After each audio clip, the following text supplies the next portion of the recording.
ત્યારે આ વાત કરવા માટે આજે અમે તમારી વચ્ચે આવ્યા છે। આ પંચમહાલની ક્રાંતિકારી ધરતી પર રૂપસિંહ નાયકના વંશજો, બાબલિયા નાયકના વંશજો, અહીંયા રવજી નાયકના વંશજો, જોરિયા પરમેશ્વરના વંશજો, અહીંયા ભૈજી બારિયાના વંશજો મારી સામે 100 બેઠા છો। ત્યારે આજે જે હાલત આપણી થયેલી છે, આપણો ઇતિહાસ જે દબાવવા માટેના પ્રયાસો થયા છે, ત્યારે બધાએ એક થવાની જરૂર છે। હવે આપણે કોઈ પણ પ્રલોભનમાં આવીને, કોઈ પણ વચનો વાયદામાં આવીને હવે તમારા મતનો અધિકાર આપણે વેડફવાનો નથી। અમે તમારી વચ્ચે છે, તમારી નેતાગીરી કરવા માટે અમે તૈયાર છે। આમ આદમી પાર્ટી આદિવાસી સમાજ સાથેની પાર્ટી છે। આપણે અનુસૂચિત 5 ની વાત હશે, પૈસા એક્ટ ની વાત હશે, વન અધિકાર અધિનિયમ ની વાત હશે, 73AA ની વાત હશે, સંસદ જજમેન્ટ ની વાત હશે, વેદાંતા જજમેન્ટ ની વાત હશે, અને જે પણ આપણી બંધારણના આર્ટિકલ 244 ની વાત હશે, અમે લડવા માટે તૈયાર છે। બસ તમારો સહકાર જોઈએ, અમને તમારા આશીર્વાદ અમને મળતા રહે એ જ આશા સાથે આજે આપ સૌ અમને સાંભળવા માટે અમારા કાર્યક્રમમાં દૂર દૂરથી સ્વયંભૂ પણ ઉમટી પડ્યા છો। ત્યારે મારા પિતા સમાન મારા વડીલો, મારા માતા તુલ્ય માતાઓ, મારી બહેનો, મારા યુવાન મિત્રો સૌનો હું ખૂબ ખૂબ આભાર માની મારી વાણીને હું વિરામ આપું છું। બધાનો પોલીસ અધિકારીઓ હોય કે જંગલ ખાતું હોય, કેટલાક અધિકારીઓ, ઉચ્ચ અધિકારીઓ ભાજપના નેતાઓના ઇશારે અમારા લોકોને રસ્તા ઉપર ઉભા રાખીને હેરાન કરે છે, લૂંટે છે, અમારા લોકોની જમીનો સંપાદન કરે છે। ત્યારે એવા પોલીસ અધિકારીઓને પણ કહેવા માંગુ છું, આ આદિવાસી સમાજ છે, અમને સેંચળશો નહીં, એ તો તમારા આવનારા દિવસોમાં પટ્ટા ઉતારતા અમને વાર નહીં લાગે। અમે અમારા ઘરમાં ધારિયા, પાલિયા, ભાલા અને તીરકામઠા એ શણગાર માટે નથી મૂક્યા। જે દિવસે અમને જરૂર પડશે લઈને રસ્તા પર ઉતારતા પણ અમને આવડે છે। અમારા આદિવાસીઓની જમીન છીનવાશે, અમારી બેટીઓ સાથે અત્યાચાર થશે, અમારા યુવાનો સાથે અત્યાચાર થશે, કે જંગલ ખાતાના અધિકારીઓ અહીંયા આવીને લાઠીચાર્જ કરશે, તે દિવસે અમે તીર કામઠા, ભાલિયા, પાલા લઈને રસ્તા પર ઉતરતા અમને વાર નહીં લાગે। ત્યારે સાથીઓ, આજે આ મંચ પરથી તમને કહેવા માટે આવ્યા છે, ક્યાં સુધી લડેંગે જીતેંગે, ક્યાં સુધી જિંદાબાદ મુર્દાબાદ, ક્યાં સુધી આવેદન ને નિવેદન। હવે આપણે આ સરકારોને પૂછી લેવાનું છે, આ ભાજપની સરકારના નેતાઓને પૂછી લેવાનું છે, અમારો વિકાસ કરવા માંગો છો કે નહીં? અમારી સમાજના આગેવાનો, ઓબીસી હોય, એસટી હોય, માઇનોરિટી હોય, એમનો ઉત્થાન કરવા માંગો છો કે નહીં? અગર એ લોકો ના પાડે તો આવનારા દિવસોમાં એ લોકોને સત્તા પરથી દૂર નાખવા માટે તૈયાર થઈ જાવ તમે। ત્યારે આજના લોકશાહીના ઢબે આજે દેશ ચાલતો નથી। કેટલાક ચુનિંદા નેતાઓ પોલીસનો દુરુપયોગ કરી રહ્યા છે, ઉદ્યોગપતિઓના ઇશારે જંગલ વિભાગનો દુરુપયોગ કરી રહેલા છે। આપણે ડેમોમાં જમીનો આપી, નહેરોમાં જમીનો આપી, રોડ રસ્તામાં જમીનો આપી, કોરિડોરમાં જમીનો આપી, અને આજે આપણા વિકાસ માટે આપણે ભીખ માંગવી પડે છે। ત્યારે મારા સાથીઓને વિનંતી કરવા માટે આવ્યો છું કે આવનારા દિવસોમાં ચૂંટણીઓ આવે છે, તાલુકા અને જિલ્લાની ચૂંટણીઓમાં આમ આદમી પાર્ટી તમને આહવાન કરે છે, માન્ય કેજરીવાલજી તમને આહવાન કરે છે, માન્ય ભગવત માનજી તમને આહવાન કરે છે, અમારા પ્રદેશ પ્રમુખ ઈસુદાન ગઢવીજી, ગોપાલ ઇટાલિયાજી તમને આહવાન કરે છે, તમે અમારી સાથે આવો અને પરિવર્તનની આ લડાઈમાં તમે સહભાગી બનો। આવનારા દિવસોમાં તાલુકા જિલ્લા પંચાયત હોય, આવનારી વિધાનસભા હોય, આવનારી લોકસભા હોય, આપણે પરિવર્તન લાવીને આ ભાજપની સરકારને આ વિસ્તારમાંથી જાકારો આપીએ એ વિનંતી કરવા માટે અમે તમારી વચ્ચે આવ્યા છે। તમે જોયું હશે કે આદિવાસી સમાજ માટે અમે બોલીએ, વિદ્યાર્થીઓ માટે બોલીએ, યુવાનોની રોજગારી માટે બોલીએ, આ વિસ્તારમાં ડેમોના પાણી મળે એના માટે બોલીએ, ડેમોમાં જે ગામો વિસ્થાપિત થયા એના માટે બોલીએ। ત્યારે આ સરકારને ગમતું નથી। આ સરકાર અમને પણ અવારનવાર જેલોમાં નાખે છે, અમારા પર દમન ગુજારે છે, અમારા પર અત્યાચાર ગુજારે છે, અમારા કાર્યકરો પર ખોટા કેસ કરીને પોલીસ સ્ટેશને લઈ જવામાં આવે છે, એ કાર્યકરોને ડરાવવામાં આવે છે, ધમકાવવામાં આવે છે, કહેવામાં આવે છે કે આમ આદમી પાર્ટીને છોડી દો, તમે ચૈતર વસાવાને છોડી દો।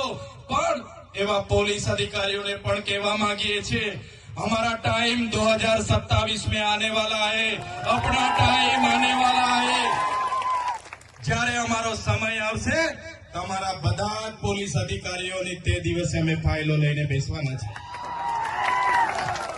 બધાને અમે મેડલ ભાજપના નેતાઓએ, ભાજપના પોલીસ અધિકારીઓએ 19 વખત અમારા પર એફઆઈઆર કરી છે, 7 વખત અમને જેલમાં નાખ્યા છે, અમને ડરાવવાની કોશિશ કરી છે, અમને દબાવવાની કોશિશ કરી છે। પણ આ તમારો ભાઈ, તમે બધા અમારી સાથે છો, કોઈના બાપથી અમે ડરતા નથી। બસ તમારા આશીર્વાદ અમારી સાથે રહેશે, તમારો સહકાર અમને સાથે મળશે તો આવનારા દિવસોમાં આપણા એસસી, એસટી, ઓબીસી અને માઇનોરિટીની લડત હોય, આપણા વિદ્યાર્થીઓની શિષ્યવૃત્તિની લડત હોય, આપણા યુવાનોની રોજગારોની લડત હોય કે કોઈ પણ જાતની લડત હોય, બસ તમે આમ આદમી પાર્ટી અને ચૈતર વસાવાને સહકાર આપતા રહેજો। તમારા ભાગની લડાઈ અમે લડવા માટે તૈયાર છીએ। જ્યારે પણ આ વિસ્તારમાં કોઈને પણ કોઈ પણ પ્રકારની કોઈ હેરાનગતિ કરે, પરેશાન કરે તો તમે અમને યાદ કરજો। જ્યાં પણ લડવાનું હશે, રોડ પર લડવાનું હશે તો રોડ પર, અને વિધાનસભામાં ઉતરવાનું હશે તો વિધાનસભામાં, અને પોલીસ સામે ઉતરવાનું હશે, એસઆરપી સામે ઉતરવાનું હશે કે આર્મી સામે ઉતરવાનું હશે, આ અમારી ટીમ આગળ રહેશે, પણ પાછળ તમારો બધાનો સહકાર અમને જોઈશે। જ્યારે લોકસભાની ચૂંટણી હતી, અબ કી બાર મોદી સરકારના નારા સાથે લોકો આપણી વચ્ચે આવ્યા, આપણને કીધું કે આતંકવાદ ખતમ થઈ જશે, આપણને કીધું ભ્રષ્ટાચાર ખતમ થઈ જશે, ખેડૂતોની આવક ડબલ થઈ જશે, બધાને ન્યાય મળી જશે, બધાના ખાતામાં 15 લાખ રૂપિયા આવશે। આમ કરીને અબ કી બાર મોદી સરકાર બની ગઈ। બાદમાં 2019માં પાછા આવ્યા, એમણે કીધું फिर से एक बार मोदी सरकार, फिर से एक बार मोदी सरकार, फिर से एक बार मोदी सरकार। ત્યારે આપણને હતું કે ફરી એકવાર મોદી સરકાર લઈને આવી, આપણો બધાનો ઉદ્ધાર થશે, 2 કરોડ રોજગારી મળશે, 15 લાખ રૂપિયા આપણા ખાતામાં આવશે, અને એ ફિર સે એક બાર મોદી સરકાર બની ગઈ। સાથીઓ, આપણે ફરી 2024માં એ લોકો આપણી વચ્ચે આવ્યા, અબ કી બાર 400 પાર, અબ કી બાર 400 પાર, અબ કી બાર 400 પાર, અને અબ કી બાર 400 પાર થઈને ત્રીજી વાર પણ મોદી સરકાર આવી। શું તમને લાગે છે આતંકવાદ ખતમ થઈ ગયો? શું લાગે છે આતંકવાદ ખતમ થઈ ગયો? શું ભ્રષ્ટાચાર ખતમ થઈ ગયો? પાકિસ્તાનના ઘરમાં ઘૂસીને આતંકવાદીઓને મારી નાખ્યા, ચીનના લોકોને લાલ આંખ બતાવી, તમારા ખાતામાં 15 લાખ આવી ગયા। બસ આ છૂટા વાયદાઓ, ખોખલા વાયદાઓ કરીને રાજ સત્તામાં આવેલી આ સરકાર હવે આપણને કહે છે કે 2047માં વિકસિત ભારત બતાવીશું, 2047માં વિકસિત ભારત બનાવવાની આજેથી વાત કરે છે। 2047માં તમે પણ હશો કે નહીં હશો, અમે પણ હશો કે નહીં હશો, પણ 2047ની અમે રાહ નથી જોવાના। 2027માં તમારી સરકાર બદલી દેવાના છે। આ નામો બદલવામાં માહિર આ ભાજપની સરકાર મનરેગા યોજનાનું આખું નામ બદલી નાખ્યું।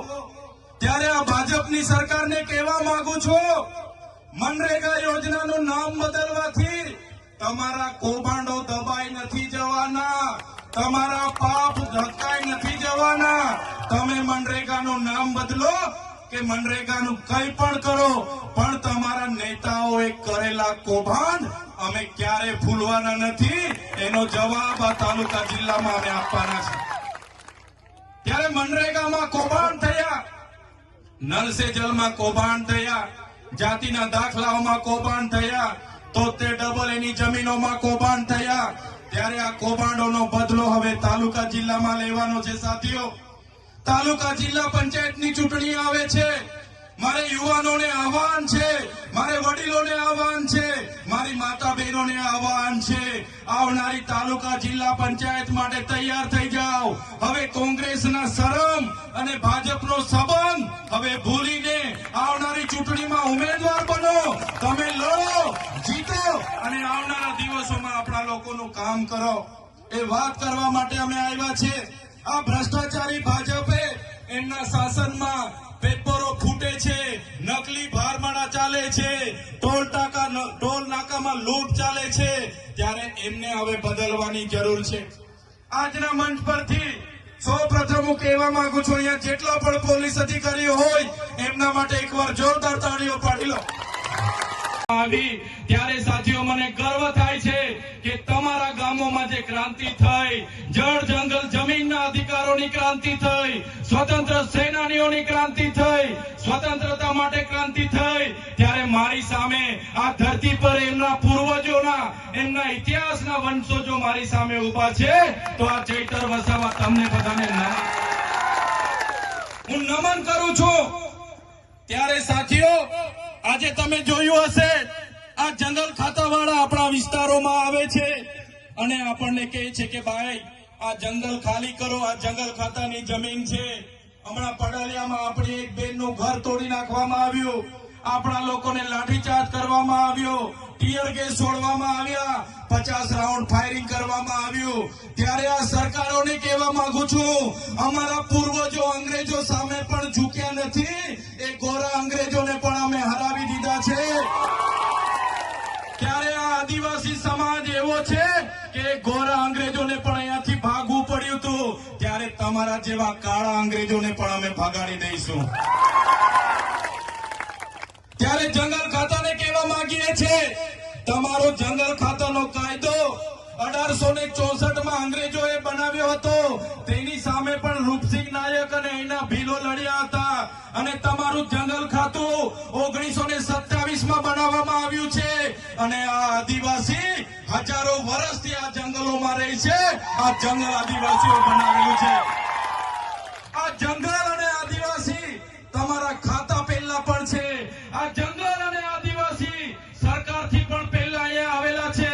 ત્યારે મારા આદિવાસી સમાજને અહીંયા હેરાન કરવાની કોશિશ કરશો, અમારી જળ જંગલ અને જમીન છીનવવાની કોશિશ કરશો, તો તીર કામઠા અને ભાલા અને પાલિયા અને ધારા અહીંયા લઈને અમે ઉભા છે.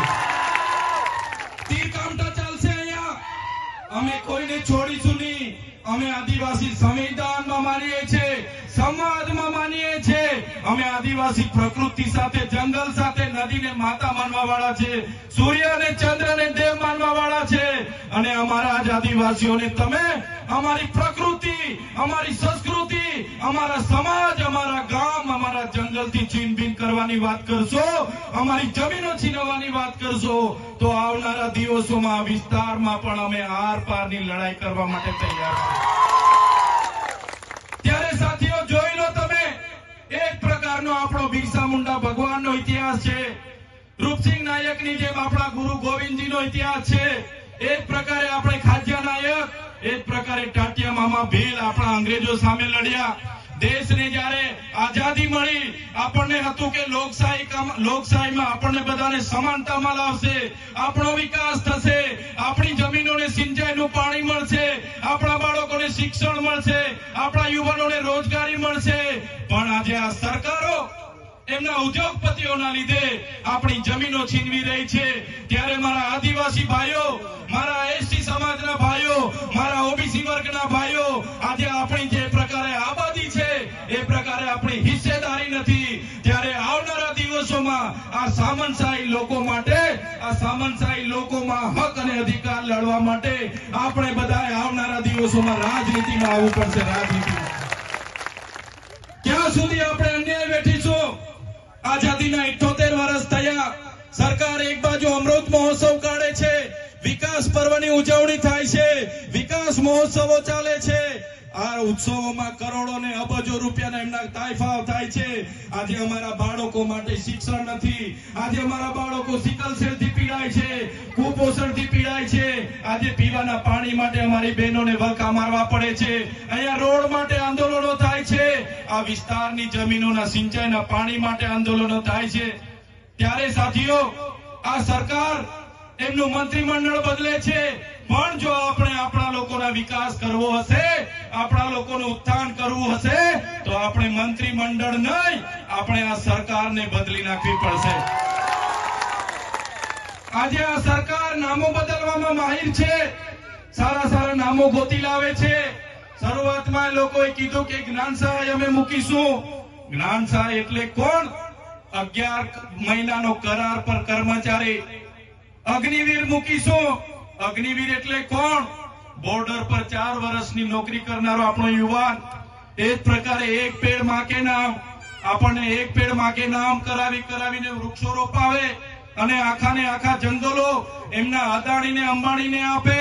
ત્યારે આપણને રોજગારીની વાત કરી, અને આજે આપણે રોજગાર માંગીએ ત્યારે આત્મનિર્ભર ભારતની વાત કરે.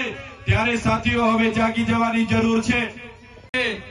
આપણે અહીંયા બાબલિયા નાયકના વંશજો છે, તમામ ક્રાંતિકારી લોકોના વંશજો વચ્ચે આવીને હું મારું વક્તવ્ય આપું છું. ત્યારે આ અવસરમાં હું પોતાને પણ ખૂબ ભાગ્યશાળી માનું છું. સાથીઓ, દેશના ઇતિહાસમાં ભલે આપણા પૂર્વજોએ ક્રાંતિ કરી, એને દેશના ઇતિહાસમાં સ્થાન આપવામાં નથી આવ્યું.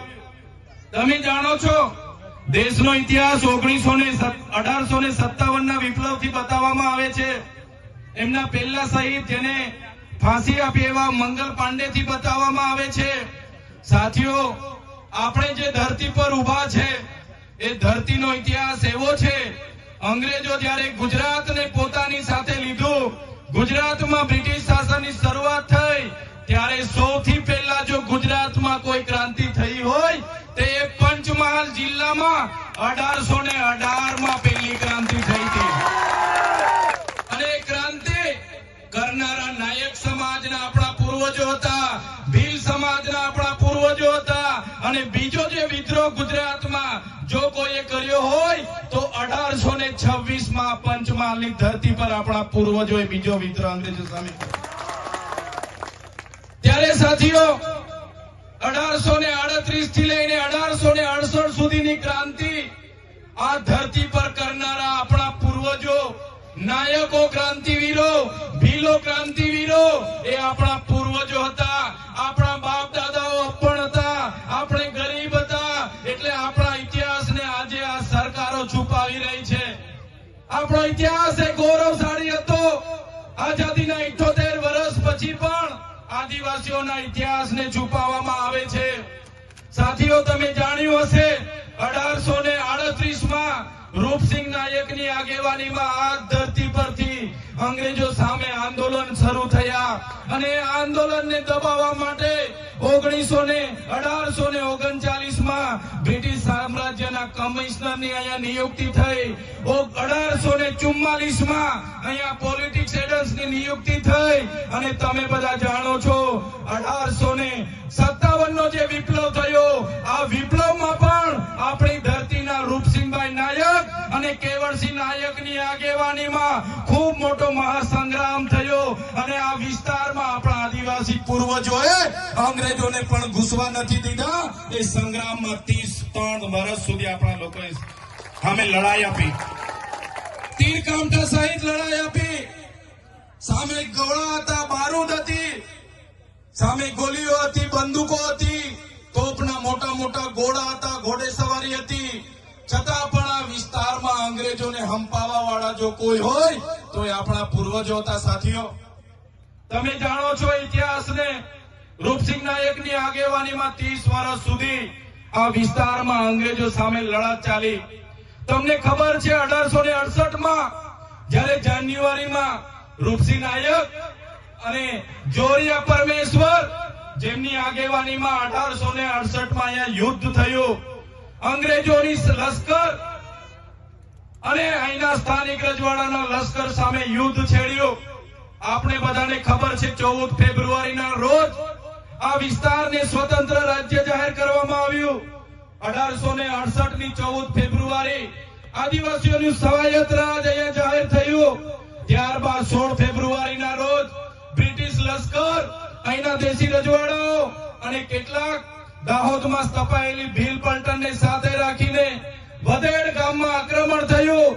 વધેડ ગામમાં આક્રમણ થયું. આપણા નાયક ક્રાંતિકારીઓએ, આપણા ભીલ ક્રાંતિકારીઓએ પછી પણ 1 મહિના સુધી અંગ્રેજી શાસન સામે લડત આપી.